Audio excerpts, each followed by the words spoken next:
Welcome to the web series, The Hero's Call, where champions of safety and justice and the community are profiled. The series is co-hosted by attorney Mark Diller and his colleague, Dr. John Naranja. Dr. John is both an attorney and a doctor. This series was developed to profile champions of safety and justice. Our current web presentations will focus on heroes during this COVID-19 pandemic.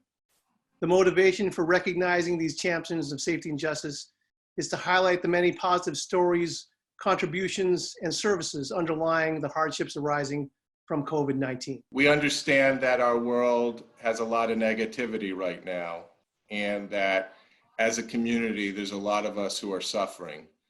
But what we really want to do is show ordinary people who are doing extraordinary things.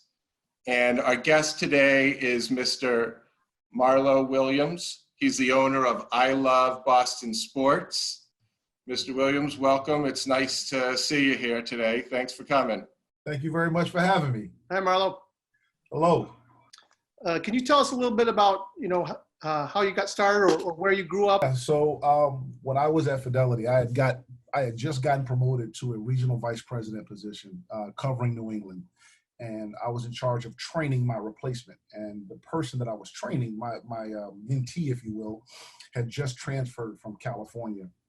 And he submitted my name to this men's reality-based sports show called Pros versus Joes, completely without my knowledge or my consent. And so he thought it was a joke because his ex-roommate in California was the casting director. And so she calls me out of the blue and says, "Hey, Brian gave me your information, said that you wanted to be on this reality TV show that we have." And I'm looking at him when I'm getting the phone call out of the side of my eye, like I wanted to just slug him, because he knew that was, I had no interest in that whatsoever. But she continued to call me and was like, "Listen, I need you to send me the tape. I think you'll be great for the show." And she was trying to talk me into it. And then it finally got down to it because I was procrastinating. I really didn't want to do it. She said to me, "Listen, you're in the show. I need you to send me the tape so I can cover my own behind." So I went out and filmed the video. And from what I understand after the fact is that there was casting calls in New York at, Giant Stadium where, thousands of people came out trying to be on the show, and they would pick, 4 people or whatever. So because it was so highly competitive, I knew that I wasn't going to have a shot to get on it. But she told me that she put me right at the top of the pile, and I ended up winning the show. And so a buddy of mine from college convinced me. He said, "Listen, a friend of mine in Florida has a t-shirt company, and he's doing really, really well. He's doing a couple $100,000 a year on the side, and we should do something," because he knew that I had a lot of connections when I lived in New York with guys that worked in the comic book industry, because that was a huge passion of mine, a huge part of where my creativity came from. So we did it. And then he bails, so it was up to me. So I'm coming home at night, putting my daughter to bed, taking off my custom suit, my Ferragamo ties and whatnot, and dressing like as bummy as possible so that nobody would recognize me when I went out to Fenway and tried to sell these shirts. How did you get the stores after that? I knew that my long-term play was not to be a street vendor selling t-shirts for the rest of my life. I wanted to get in the stores. So we came up with a design about 3 or 4 months into it, which one of the designs we still sell today. And we started showing it to some mom and pop stores, and they bought them. And then it became a very, very hot design. How long have you been in business at I Love Boston Sports? We started in 2008, so this is year 12. So we've been doing it for a while. So year 2020 is certainly one of those turbulent years, I take it. Absolutely, it certainly will be, and I don't know what the outcome is going to be, but I do know that part of me is excited because this is the time that tests, are you still made from the same material that got you to this point to begin with? So there's a level of excitement that I have for going through this, because I usually perform the best when my back's against the wall. The sad part about it is that you never want to take any pleasure in, any attrition that you see, or any people that that are going through a turbulent time and aren't necessarily able to do the things that you're doing. I've heard that you've stepped up and I Love Boston Sports has stepped up to try to help out the community. Can you share a little bit about that with us? Sure. We have suppliers in China, and they do our banners, puzzles, and some of the other products that we sell. We purchased some KN95 masks to donate to some of the medical facilities that were having a difficult time getting them. A lot of the friends that I have, me and my wife have, work in a lot of these hospitals, and they had been telling us how difficult it was for them to get them, or how they're being asked to reuse them, and that they can't get them from their suppliers. And there was an extreme shortage. Meanwhile, our suppliers in China are offering us these masks that they're able to get simply because they care about me and they care about the business that we've given them over the last 8 to 10 years. So they're saying, hey, listen, if you need some of these masks, I know it's a shortage, we can go and buy them directly from the factory, and then we can send them to you. And that way you don't have to wait in line trying to get them through customs, and we can send them right to your doorstep. And so we were like, all right, well, if other places that we know can't get them, let's buy what we can, and then we can donate them. And then I had the idea of, let's release a shirt. And if we can sell a shirt, then that allows us to leverage our buy. And so we were able to turn, what initially was 1,000 masks into closing in on 4,000 right now. I think John has available to us, and I'm going to ask if he can bring it up so you can share the screen and you can tell us a little bit about what we're looking at. So this is one of the shirts that we were selling. What we decided to do is highlight all the first responders and the people that were on the front line, doing what they could to make sure that people were getting the supplies that they needed to stay safe, and taking care of the folks that were in these medical facilities that were experiencing COVID-19 symptoms and whatnot. Now, is this design available for purchase by the public now? It is. It's on our site, ilovebostonsports.com, and it's also on fanfavorite.com. Both of those websites are websites that we own. And the sales and proceeds from this design, whether it be on shirts or other types of memorabilia, what are you doing with the sales from this design?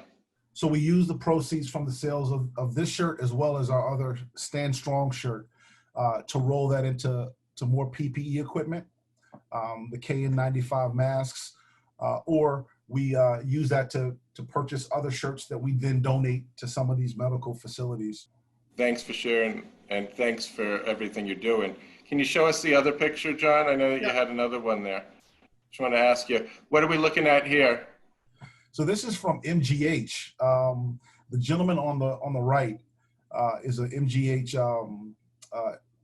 police officer there, public safety officer, and he comes to some of our events that we have in our store in Braintree, and he reached out to us and said that they weren't being provided with enough masks for security or for the nurses, and they were being asked to reuse them, and in some cases microwave the masks to try to disinfect them, and so that they could be reused more and more. And we knew that we were getting some shirts in. So what he did is he reached out to some of the nurses and medical staff that were there, and they all jointly purchased their own Stand Strong shirts.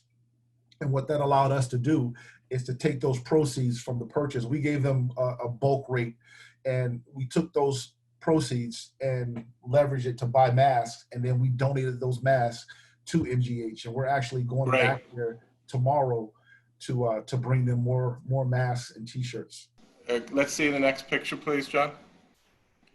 And what are we looking at? Is this also at MGH? No, this is Norwood Hospital, right around the corner. And actually, they were the recipients of the very first mask that I got because one of my son's friends, and also one of his former coaches of Little League Soccer or Parkway Soccer.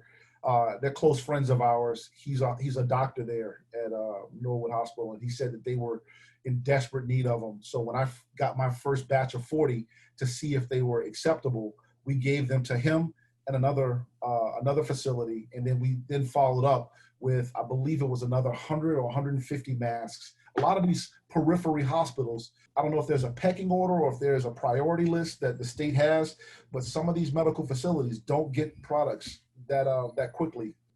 There was a guy that contacted me from Brockton. His wife worked at a medical facility in a private hospital in Brighton. And he called me and said, hey, listen, you know, they're not giving them any masks, and they're bringing COVID patients in. So is there anything that you can do? And I'm like, all right, well, let's stay in touch, because I didn't know at that point which of the shipments that I had ordered was going to land and when. But as soon as I got them in, I told him, I said, listen, I can leave a box on my front porch. You know, if he's picking her up at 8:30 or whatever, he was going to come by around 10 o'clock at night. Just so happened that I forgot. And you know, my wife is like, hey, there's a guy downstairs roaming around on the front porch. And then it occurred to me, I was like, oh, I forgot, he's coming by. So I went down and I had an opportunity to talk to him. I gave him the box. We talked for about 10 minutes. She was waiting in the car. He goes out, he takes the box that I gave him of the KN95 mask. He goes to the car with his wife, and they sit there and they start crying. And it. Why you do it? It's tough when you hear some of these stories that these people are saying, because at the end of the day, you know, they're human and they're scared about their own mortality and the mortality of the loved one. And, you know, we don't do any of this stuff for, you know, for the kudos or the attaboys. That's why a lot of the stuff that we do is 100% behind the scenes. And anybody who knows me or that works for our company knows that we're very, very serious when it comes to giving. We have to do it for the right reasons. And one of the stories, and I won't bore you with the details, but there's a story that my dad told me when I was probably 10 or 11 about Ananias and Sapphira from the Bible. And more or less that if you're going to give, then you got to do it for the right reasons. And you don't want to misrepresent, or you don't want to lie to the Holy Spirit.